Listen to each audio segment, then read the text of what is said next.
Oh, it's Rick Taylor. Hey, what up? Scabby the Playmaker. You're now watching Rap Draft.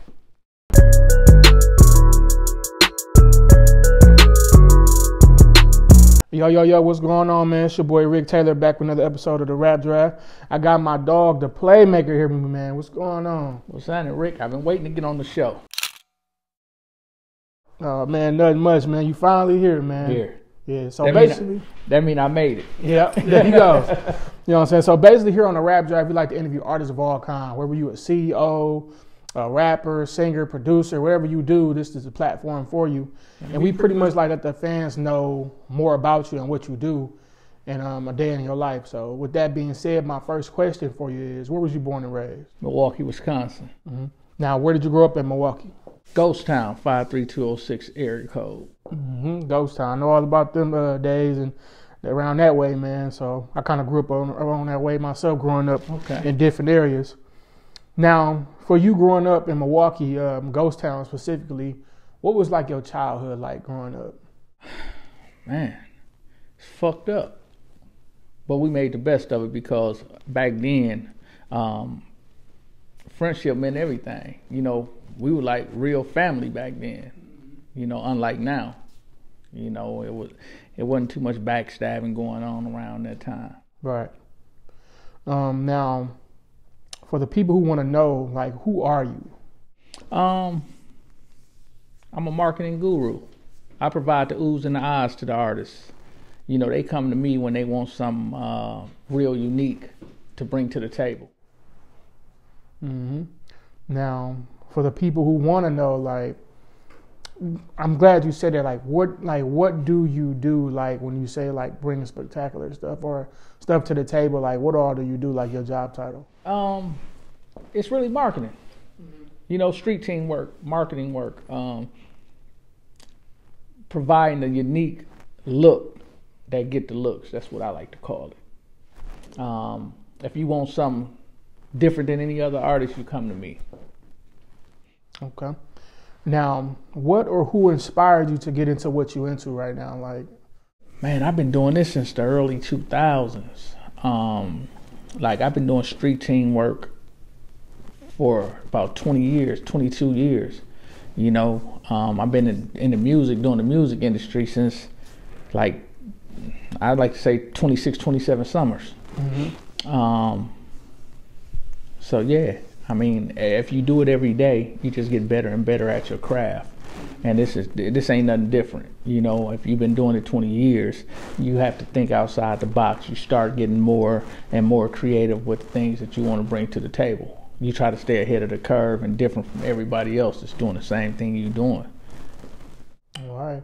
A lot of people don't know, like, you know, it take a lot of things to like go on behind the scenes to get your artists, like, you know, to look in a certain way, get their quality and their product pushed the right way. And a lot of people don't know that. You know, they just go in the studio, record, and go make a video, and then you own. Like, no, there's other things behind the scenes. So, with that being said, like, my next question is, like, what do you think it takes to make a successful artist? It starts with the artist. But first, it starts with everybody around the artist as well. They have to have knowledge of self, man, and they want to have the direction, be able to listen, and understand that hit songs ain't made in the studio, first of all. It's marketed to the streets. The streets make the hit songs. I mean, we done heard a lot of songs on the radio that we thought that ain't supposed to be on the radio. Why? Because they put the work in. Mm-hmm. A lot of people, like I said, a lot of people just think like they gonna go in the booth and make this song and it's gonna take off and then it's just on. No, it don't work like that. You know, it's a lot of moving parts when it comes to making a record. Mm-hmm. You know, the music is really the smallest part of it because if you play anything long enough, they're gonna start to like it. Right. Now, is this saying going around saying it's like 20% like music and 80% business? It's like 90-10. 90-10, okay. Yeah. Yeah. Now, when it comes to like, you know, music and stuff like that and like just breaking the artist or just trying to be like successful, like what do you think about independent artists versus like, you know, the major labels? Like which route do you think like is best for artists these days? Well, First of all, every major artist was an independent artist once upon a time. You know what I mean? So we all start there. I guess in the older days, the whole thing was to get a deal. Everybody was trying to get a deal. That was get a deal. That was when the machine had all the power, though. That was before the internet. The internet to open up the world to where you can be here and be in New York at the same time. It was times where we used to have to package up CDs and try to mail them out and hope they hit a certain place. Now it's as simple as logging on the internet and strolling to Instagram and looking up the head A&R. So independent is probably the way to go for most artists, but it takes a lot of money. It takes a budget. It day in and day out grind. You know, this has got to be one of the only things that you wake up and go to sleep doing. Now, I think a lot of artists like nowadays got it like a little easy in a sense of way because they don't know about that struggle and have to catch a flight to go somewhere else to get your music heard. Like you said, even package up your music and get it sent and hope they like listen to it. Nowadays, you can just go on TikTok, Instagram, make a song and just be like across the world like that. You could, yeah. But how often do that really happen? Right. You know, the internet really ain't as big as we think it is. You know what I mean? Because you figure that when you're dealing with a specific genre and that genre is dropping 100, 200, 300,000 songs, you talking about maybe a week. How you gonna stand out amongst that? So if you don't have the grind to go in, day out, and do the work that's necessary, you can forget it. Right. And I think a lot of people like, that's the problem. I want to say that's more of the problem nowadays too. Like by them being spoiled with the Instagram and TikToks, they don't really have the grind to get out here actually and put in the work. Well, they've been fooled. The internet make them lazy. You know, they hear the stories of the Soldier Boys or the stories about an artist just dropping a song and it seemed like it happened overnight. You know, but it's a 10,000 hour theory. You know, you wasn't there when they was putting that 10,000 hours of work in to get where they was trying to go. So it really ain't no such thing as an overnight success. It just seems overnight to you because you woke up the next morning and saw it. Right, that's facts. A lot of people get fooled by the internet, boy. Yeah, the internet will trick you, man. You know, it'll make you too comfortable, and that's why I never abandoned the street team work. Like when they started, you know, the internet started to get big, everybody started to stray away from the internet. I stayed on the ground, you know, because they tried to tell us that CD players was going to be extinct. Oh, CDs, ain't nobody going to do CDs. Y'all got to go over to the internet and stream. Hey, man, there's somebody in the hood right now buying CDs, riding the CDs. It's somebody who got a flip phone that don't even know about nothing that's going on the internet. Right. And it's 1 million people out there like that. So who gonna cater to them? So it's a market outside of the internet that people trying to forget about. But that's the most important market right there on the ground level, because those people that's gonna transfer the information to get the people on the internet to go look for it. That's facts. Now, for people who want to know, because there's some people who don't know and some people who probably do or whatever, they want to know, like, you know, what is your like connection and relationship with BlackOut Ent and like, what do you do, you know, when it comes to that? Man, shout out to BlackOut Entertainment, man. BlackOut Entertainment, man, I'm the head of marketing and promotions over at the label. I cater to all the artists over there. They want unique things to go on behind the scenes when it comes to marketing. I'm the guy that does it. Now that's good, man. BlackOut, man. I like what y'all doing over there, man, because like to have like a label here in the city, you know, with home art, like artists from home, like, and y'all doing a good job with that. You know, you're doing a good job with the marketing and everybody. Y'all pushing it as a family, you know what I'm saying? So it's good to see that. And what do you think like is next to come for BlackOut right now? We just got so many options. I mean, we can do the major or we can stay independent because our title is independently major, you know, so we moving like a major already. We doing things that major labels can do for us. We doing it independently. Our artists looking just as big and just as good. It's just a matter of time. When you're independent, it's a day in and day out grind. Day in and day out grind. So we have to keep on doing the same thing repetitively, so we can keep up with the majors. Yeah, man, that's y'all definitely doing a good job, man. I've been hearing about y'all a lot, man. So Man, definitely appreciate it, man. Shout out to Black Man and E, the label CEOs, man. When I first met with them, man, they gave me a chance. They believed in me. They saw the vision, and that brings us where we are today. right now, what is your thoughts on the Milwaukee music scene? The Milwaukee music scene is in the best shape ever right now. I mean, it hasn't felt this good since Cuckoo Cow. You know what I mean? The last time it felt this good was probably in 17 when the twins, Chicken, YB and Kenny, all of them was, running around doing their thing. So now, it had calmed down. Now the surge is back. So it feels like around them times. Mm-hmm. Yeah, man, I love to see what Milwaukee doing right now with the music. Like you said, it's been since Cuckoo Cow was out, it's at its best like it's been ever. So we got a lot of new talent coming in. We got a lot of people who still been doing this since 2017 and still up and running. Yeah. So it's good to see, how the city working right now. Yeah, definitely. Yeah. Now, my next question is, how did the podcast, The Compound, come about, and how did you link up with Meech about that?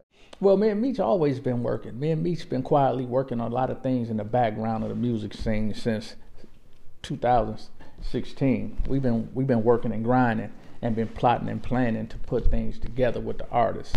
My vision came when I sit back and I watch everything, so I see how cats take a bag of money and run to other places with it, thinking that the grass is greener. But then again, I looked and said it wasn't nothing here for them to really grab a hold to or put faith in. So I said, let's create an independent artist complex here, so they won't have to go to them other places. We'll do a one-stop shop here, and I slowly but surely brought the vision to life. I mean, when I first got in the building, couldn't nobody see the vision. They was wondering what he gonna do, But as I started putting it in, day out, working, getting everything together, now the vision came to life, and now people see it much clearly. Yeah. Now, when is a first episode? When we gonna get a first episode from y'all? Well, we're working on that right now. Everybody's getting their schedule together.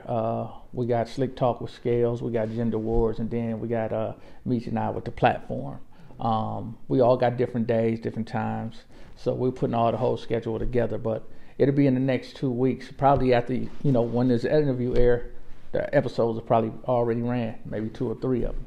Yeah, I like the idea for the platform, man. That's dope. And I think I was just reading something you saying what y'all gonna do possibly as well is have a label execs and stuff come here, and watch people perform. That's dope. We adding a lot of twists and ideas to it, because one thing about being involved with the compound is that it ain't no big eyes and little U's here.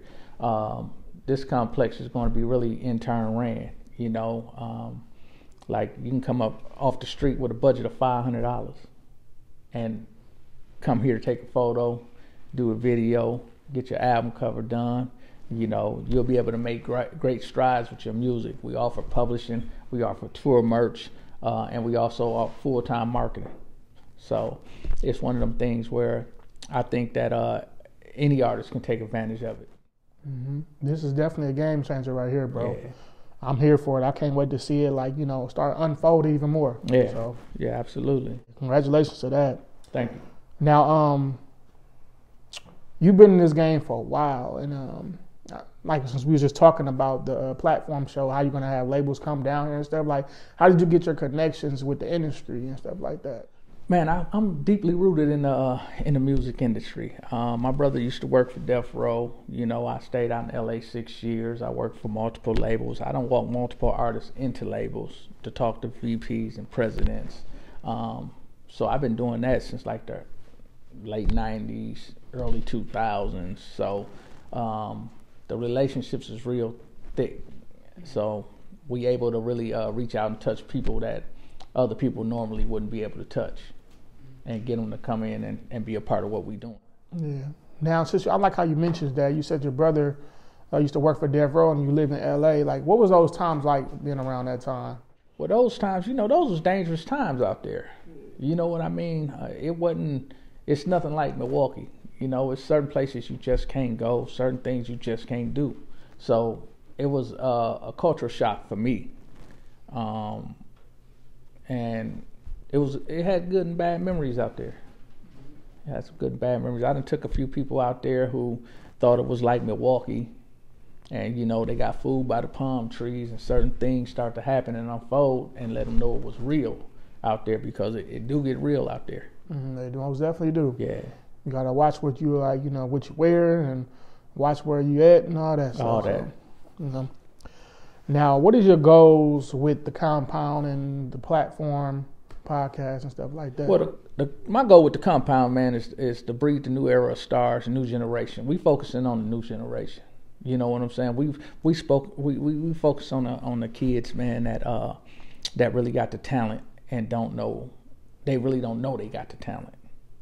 They don't have anywhere to go to really showcase their talent. So the compound provides an outlet for kids like that. It's one of them things, like, it's a whole bunch of talent here, but the talent that we really catering to so stuck in their ways that they won't give you a chance to really manage them or coach them or tell them nothing. So we have to focus on the generation that's coming up behind them and hopefully save them and create better artists. Yeah, y'all definitely doing a good job with that, man. Like I said, when I seen it like on social media, I'm like, man, this is deep, bro. Like, this is dope. Like, to have this, this platform for artists coming up to, like, help careers or make better choices and stuff like that, and give help for people who be needing help. That's just dope, bro. So yeah, and it's a lot of people, man, from outside of Wisconsin that's really tapping in. Indiana, St. Louis, Detroit, Minnesota. Like, we getting artists from all over, so we know that we expanded. That the internet is doing that for us. It's creating awareness that Milwaukee is here. Right. Now, my final question for you, I always ask everybody who come on this show this question, is where do you see yourself in, like, the compound and even BlackOut from 5 years from now? Man, 5 years from now, man. Ooh. I can see in the next 365 days. There you go. 5 years, man, we probably be on a whole nother stratosphere. We gonna have a record label in the multiverse. But right now, in the real world, man, we here, we making great strides. We one play away. So I think that if anybody watching, stay tuned. The next episode gonna be a movie. Yeah. Well, I most definitely see that happening, like, before 5 years, because the way y'all moving and how y'all doing y'all business and the rate y'all moving at, man, you'll get there before 5 years. Definitely. Yep. And I just want to touch on some of the artists, man. So I don't know what kind of question you might want to ask me opposed to that, but you can lead into it. So, like, with the artists that you're working with, like, you have 54 Baby Trey, Party at 4, Looney Baby, Guapo Chapo, and you got more artists. Let's talk Guapo. About we got H1 The Hook. Yeah. Working with an artist called Dafaraza, Plenty Swagger. I really work with a ton of artists. A female artist, Shanti. But it ain't no big eyes and little U's when it comes to the artists with me. I treat them all the same. I just look for the passion, which one of them want it the most, because I feed off their energy. Their energy give me energy. It inspires me to create and be able to do some of the things that y'all see online. Right. How did y'all put that together? Like, with that, like, that's a good lineup, bro. Like, how did y'all, like, what made y'all go after these certain people? Well, it's just like anything else, man. If you build, they gonna come. You just have to be selective with who you choose. The talent is out here. You just have to build it, stay strong, work at it day in and day out, and the artist's gonna come to you. Mm-hmm. Like, I know Party, like, through a friend, like, so I know him kind of personally, like, through a friend of mine's, Naps, his cousin Naps, and I see he moved down to Atlanta right now. Yeah. So, like, how's that going? How everything going now with him? Man, there's some big things on the horizon for Party, man. Party and H1 The Hook, really, man, about to really take off, man. We starting to do the press campaigns. We doing the rollout, getting the rollout all together. So in the next 60 days, we green lighting everything on them guys. You know, it's about to be blackout or nothing. Yeah, I see a couple videos. I seen some videos with Party. I see he had like a video with Young Thug. Yep, he was like yep. that, a cameo or something like that. How did that come apart? Well, you know, like I said, if you put in the work, none of your hard work will go unnoticed. You keep working hard and keep grinding, and you in the places you need to be, people gonna start reaching out to you. You know, because people have the eye for the next big thing. So everybody watching, trying to look for the next big thing. Everybody want to get their claws in it and be attached to it some kind of way. You know, you want to attach yourself to history or history in the making. Yep. So it's good to see, like, you know, labels like BlackOut and Really Rich Empire. Y'all doing y'all thing, man. And y'all really, like, you know, helping these artists and giving these artists hope. Like, you know, I'm pretty sure you have like a ton of inboxes all the time. Like, hey man, I'm an artist. I want to see if you can sign me to the label or get me signed or whatever. So yeah, you know. But most artists don't understand budgets, and most artists don't understand that the people that you looking for to help you is looking for you to help yourself first. You know, it's a lot of major labels around here, man. We got Miller, we got Engine. We got Really Rich, we got BlackOut, we got a collective of labels, man, that's really moving and making things happen around here. So, you know, I don't really want to count them out because, man, we all really moving in a unit, you know. Yeah. Now, I know I asked you this kind of already, but I want to get more specific with it. Like, what is, because I know I asked the 5 years already, where you see yourself in 5 years. Like, what's next, like, right now for BlackOut? We in the talks with a few labels, but we still moving independently. We moving stronger than ever independently. So we have options on the table, you know, just looking for the right situation. Now, is there options for like the whole label, or is there options for like, you know? Both, individually and whole. Okay. So, you know, it's just a matter of what's the best offer right now. All right. You know, I mean, when you moving strong as we moving, you get to kind of pick and choose what you want to do. It ain't, you know, they just can't offer you anything. So, yeah. Well, man, congratulations, bro. And, you know what I'm saying? Like I said, I wish the best of luck for y'all. You know, y'all doing a real good job. Y'all making us proud. Y'all representing.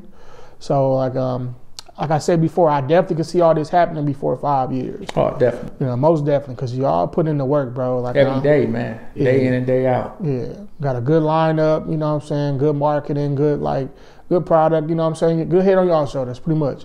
Yeah. So, like I said, I wish you the best of luck on your journey. You know what I'm saying? Good luck, bro, and I appreciate you for sitting down with me. Oh, man, no problem. I've been waiting on this, man. Yeah, sure. Can I get a roll in Slap City? Yeah, for sure. Most definitely. And I ain't just saying that because we always be needing people and stuff like that. So, and that's exactly why we turned into a show, so we can get more of our people in there. Yeah, I think that's a good move, man. I'm trying to get my acting hat on, man. Yeah, most definitely, bro. But appreciate you, man, and good luck to you. Yes, sir. Hey, man, thank you very much. For sure.